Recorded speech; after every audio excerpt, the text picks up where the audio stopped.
अपने एक बयान में इमरान खान ने कहा है कि आसिफ जरदारी ने इन्हें कत्ल करने के लिए एक दहशतगर्द तंजीम को पैसा दे दिया है। मोना सिलाई के प्रेशर में उनको जो है वो माफिया मांगना पड़ रही है। गंदी औलाद मजा ना सवाद। परवेज इलाही एक सियासी ताबूत के अंदर आखिरी कील ठुकवा चुके हैं मोना सिलाई के कहने पर। IMF ने जो है 2000 अरब के मालियाती खिलाफ वर्जी की निशानदही की है और 600 अरब के इजाफी टैक्स का मुतालबा किया है। जराये का ये कहना है कि इस वक्त मुल्क के अंदर 3 हफ्ते का राशन जो है वो रह गया है। उसके बाद क्या होगा हमें नहीं मालूम है। अस्सलाम वालेकुम नाज़रीन, Aamir host Azeem Butt and you are watching Halaat Hazra programme. नाज़रीन, आज के व्लॉग में हम जो तज़किरा करेंगे तमाम हालात हाज़रा का जायज़ा लेंगे। उसके अंदर चंद मैं आपको टॉपिक्स बता देता हूँ। एक तो ये कि IMF ने जो है वो 2000 अरब के मालियाती खिलाफ वर्जी की निशानदही की है और 600 अरब के इजाफी टैक्स का मुतालबा किया है। अब ये कहाँ तक जाएगी इसकी डिटेल पे आगे हम बात करेंगे, लेकिन इसके साथ ही एक मजाकिया सा बयान ये जुड़ गया कि पाकिस्तान को भंवर से नून लीग निकालेगी। ये मरियम नवाज साहिबा का बयान आया। दूसरी तरफ जरदारी ने मेरे कत्ल के लिए दहशतगर्द तंजीम को जो है वो पैसा दिया है, ताकतवर लोग सहूलतकार हैं, ये इमरान खान साहब कह रहे हैं। और फिर परवेज इलाही साहब जो कि बहुत खुश नजर आ रहे थे, उनकी वीडियो बहुत वायरल हुई फवाद चौधरी को लेकर जब उन्होंने तंज किया। अब उन्होंने उनकी अहलिया से रब्ता किया और उनसे माजरत की है। दूसरी तरफ सरकारी वकील का बयान आ गया कि देखना होगा कि फवाद चौधरी के बयान के पीछे कौन है, इनका फोटोग्रामेट्री टेस्ट ज़रूरी है।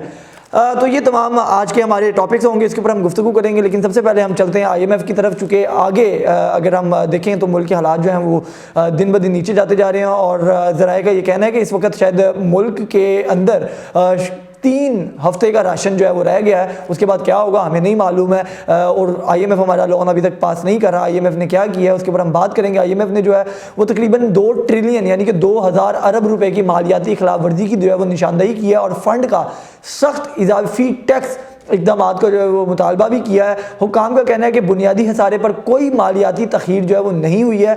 IMF का मिनी बजट के जरिए 600 अरब रुपए का इजाफी टैक्स का जो है वो मुतालबा किया गया। इसी इसना में हम देख रहे हैं कि गुज़िश्ता रोज़ से जो है वो एक असम्बली चल रही है सोशल मीडिया पे कि शायद पेट्रोल जो है वो तकरीबन 50-60 रुपये महंगा होने जा रहा है 1 अप्रैल से या 1 फरवरी से या अप्रैल से। बहरहाल उसको देखेंगे हम मज़ीद अगर कोई उस तरह की आती है खबर। तो अगर हम IMF की दोबारा से बात करें तो पाकिस्तानी हुकाम का अदम इत्तफाक पाया जा रहा है। पाकिस्तान ने IMF से सैलाब के अखराजात के लिए 500 अरब रुपए की माफ़ी की जो है वो दरख्वास्त की थी।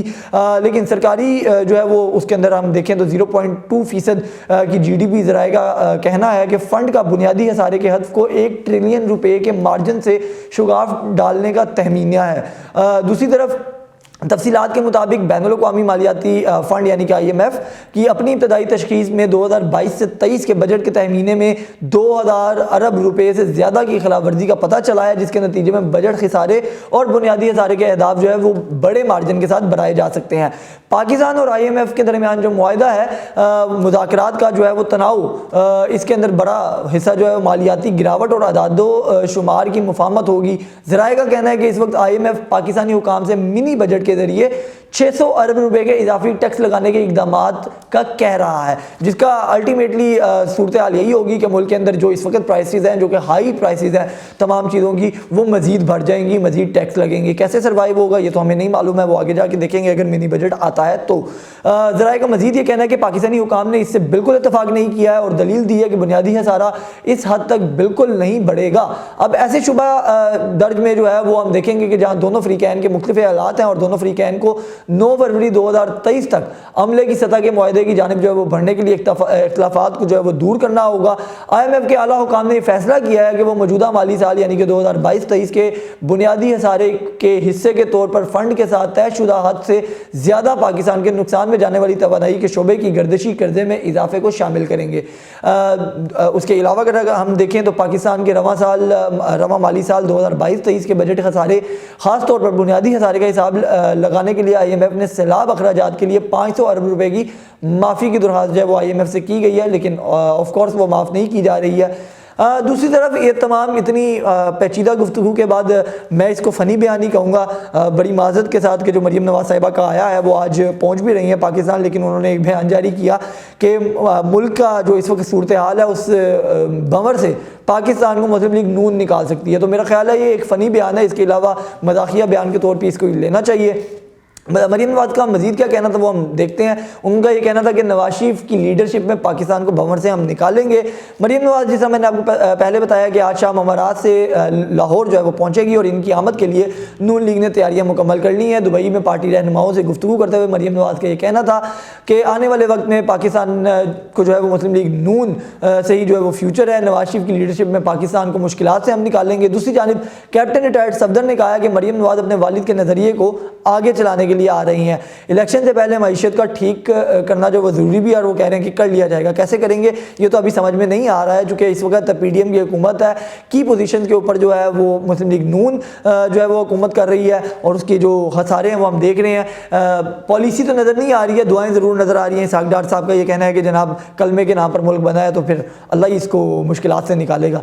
अब हम चलते हैं जनाब साबिक वज़ीर आज़म इमरान खान की तरफ। उन्होंने बयान दिया कि उनके कत्ल की साजिश जो है वो जरदारी साहब कर रहे हैं। अपने एक बयान में इमरान खान ने कहा है कि आसिफ जरदारी ने इन्हें कत्ल करने के लिए एक दहशतगर्द तंजीम को पैसा दे दिया है और ताकतवर लोग मंसूबे का हिस्सा हैं और वो सहूलतकार हैं। इमरान खान ने कहा कि मुझे पता चला है कि कत्ल की साजिश हुई है तो मैंने वीडियो बनाकर बाहर भिजवाई। वीडियो में बताया गया कि ये 4 लोग जो साजिश में शरीक हैं। वीडियो से मुतल्लिक जलसे में बताया, इसकी वजह से वो पीछे हट गए। चेयरमैन तहरीक इंसाफ ने मजीद कहा कि प्लान बी भी उन्होंने तौहीन मज़हब का इल्ज़ाम लगाकर हमला करना जो है वो पहले ही बता दिया था। वो कहते हैं कि मेरे खिलाफ पूरी साजिश की गई है, तौहीन मज़हब की मुहिम चलाई गई। ये अपने प्लान में तकरीबन कामयाब हो गए थे मगर ज़िंदगी और मौत अल्लाह देने वाला है, ये खान साहब का कहना है। उन्होंने 4 बंदों का नाम लिया था। अब उसके अंदर से पहले तो वो पता नहीं मिस्टर XY की बात करते थे, डर्टी हैरी की बात करते थे। अब उन्होंने जरदारी साहब के ऊपर ये जो है वो इल्ज़ाम लगाना शुरू कर दिया। इमरान खान ने इल्ज़ाम आयद किया कि अब इनका प्लान C बना हुआ है और आसिफ जरदारी इसके पीछे हैं। करप्शन का पैसा आसिफ जरदारी के पास बेतहाशा है। सिंध हुकूमत से जो पैसा वो कह रहे हैं वो लूटते हैं, वो इलेक्शन पर लगाता है और MPs को खरीदता है। आसिफ जरदारी ने एक दहशतगर्द तंजीम को ये पैसा दिया है। कौम को बता रहा हूँ कि जो नाम मैंने दिए हैं आसिफ जरदारी के अलावा वो नाम भी आने वाले हैं। वो मजीद ये कह रहे हैं कि मुझे कुछ हुआ तो सारी कौम को पता होना चाहिए कि किन लोगों ने ये करवाया है। मैंने इनके नाम लिखे हैं ताकि लोगों को इनका पता चल सके। इनका प्लान क्या है ये भी मैं आपको बता दिया है। वो कह रहे हैं कि मुझे रास्ते से हटाना इनका बुनियादी तौर पे प्लान है। तरीके इंसाफ को कह रहे हैं कि हराया जाएगा। उन्होंने कहा कि रजीम चेंज ऑपरेशन करने वाले गलती को दुरुस्त करने की बजाय मुल्क को मजीद दलदल में धंसाते जा रहे हैं। गलती दुरुस्त करने का तरीका सिर्फ नया इलेक्शन था मगर तरीके इंसाफ की कामयाबी के खौफ से इलेक्शन नहीं करवाया गया। उन्होंने कहा कि अवाम इन लोगों को कभी वोट ना दें जिनका पैसा और जायदादें मुल्क से बाहर हैं। अब ये देखना होगा कि खान साहब की तो अपनी जायदाद या बच्चे जो हैं वो भी बाहर हैं, तो खान साहब को भी वोट मिलना चाहिए या नहीं मिलना चाहिए। उनके साथ जो लोग हैं उनके भी सारी चीज़ें बाहर ही हैं। चौधरी बरादरान को अगर हम देख लें, फवाद चौधरी को देख लें, शेख रशीद को देख लें, तो बहरहाल ये सारी चीज़ें भी बाहर ही हैं। अभी अब अगर परवेज़ इलाही की बात कर ही रहे हैं तो परवेज़ इलाही पे जाते हैं कि उन्होंने फवाद चौधरी को लेकर जो एक तंजिया गुफ्तगू की थी। अब उसके बाद उन्होंने फवाद चौधरी की अहलिया हिबा चौधरी से टेलीफोनिक रब्ता किया है और अपने बयान पर माजरत किया है। और परवेज़ इलाही ने कहा कि फवाद चौधरी एक ज़ीरक सियासतदान है। मुझे ये बोलते हुए भी हंसी आ रही है लेकिन मुझे बताना पड़ेगा चूँकि ये बयान है। उन्होंने कहा कि इमरान खान के अहम खिलाड़ियों में शामिल है। परवेज़ इलाही की माजरत पर हिबा चौधरी ने मुश्किल वक्त में इज़हार यकजहती पर साबिक वज़ीर आला का शुक्रिया अदा किया। वाज़ेह रहे कि फवाद चौधरी की गिरफ्तारी के बाद परवेज़ इलाही ने एक ऑडियो लीक जो है वो उनकी हुई थी जिसमें उन्होंने फवाद चौधरी की देर से गिरफ्तार किया गया है उसके ऊपर जो है वो कहा था कि अगर पहले गिरफ्तार कर देते तो मेरा काम बन जाता। मजीद साथ उन्होंने गालियाँ भी निकाली थी।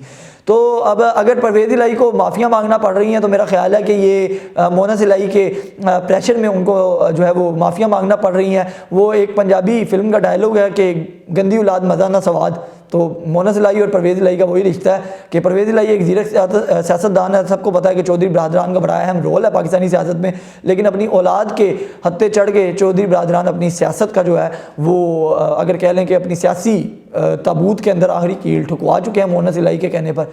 मज़ीद हम चलते हैं अब रहनुमा फवाद चौधरी की तरफ। जैसे हम गुफ्तगू कर रहे थे उनके जिस्मानी रिमांड के मामलात हैं, वो मुस्तरद होने के बाद जो है उसका फैसला जो है वो जुडिशल मजिस्ट्रेट का फैसला जो था उसको चैलेंज कर दिया गया है। इलेक्शन कमीशन के खिलाफ नफरत फैलाने से मुतल्लिक केस में इस्लामाबाद पुलिस ने फवाद चौधरी का जिस्मानी रिमांड मुस्तरद होने का फैसला चैलेंज किया है। सेशन जज ताहिर महमूद खान ने इस्लामाबाद पुलिस की अपील पर समाअत के जो है वो दौरान इस्तफसार किया कि 2 दिन के जिस्मानी रिमांड में क्या तफ्तीश की गई है। प्रोसिक्यूटर ने बताया कि 2 दिन का जिस्मानी रिमांड मिला मगर अमली तौर पर 1 दिन का जिस्मानी रिमांड मिला है। फवाद चौधरी का फोटोग्रामेट्री टेस्ट करवाना ज़रूरी है। फोटोग्रामेट्री जो टेस्ट है वो लाहौर में पंजाब फॉरेंसिक लैब में होना है। जज ने रिमार्क दिए कि फवाद चौधरी के वकला का नोटिस की तामील हो जाए तो फिर दलाइल सुनेंगे। बाद अदालत ने पुलिस की अपील पर फवाद चौधरी को 12:30 बजे तक अदालत में पेश करने का हुक्म देते हुए सुप्रीडेंट अडियाला जेल को फैसले से आगाह कर दिया। फाजिल जज का यह भी कहना था कि जिस्मानी रिमांड के लिए मुलजिम का अदालत में पेश होना ज़रूरी है। तो अब यह है कि इस्लामाबाद पुलिस जो है वो फवाद चौधरी के मजीद रिमांड की कोशिश कर रही है, जो कि नज़र यही आ रहा है कि वो उनको मिल जाएगा रिमांड। और अभी इतनी जल्दी और आसानी से फवाद चौधरी की जान छूटने वाली नहीं है, चूँकि इसके साथ साथ इसकी कड़ी जो है वो इमरान खान की गिरफ्तारी से भी जुड़ी है। मजीद जो भी अपडेट होगी वो हम आपको बताएंगे। अभी तक के लिए इतनी, मुझे इजाज़त दीजिए। अल्लाह का हामी नासिर।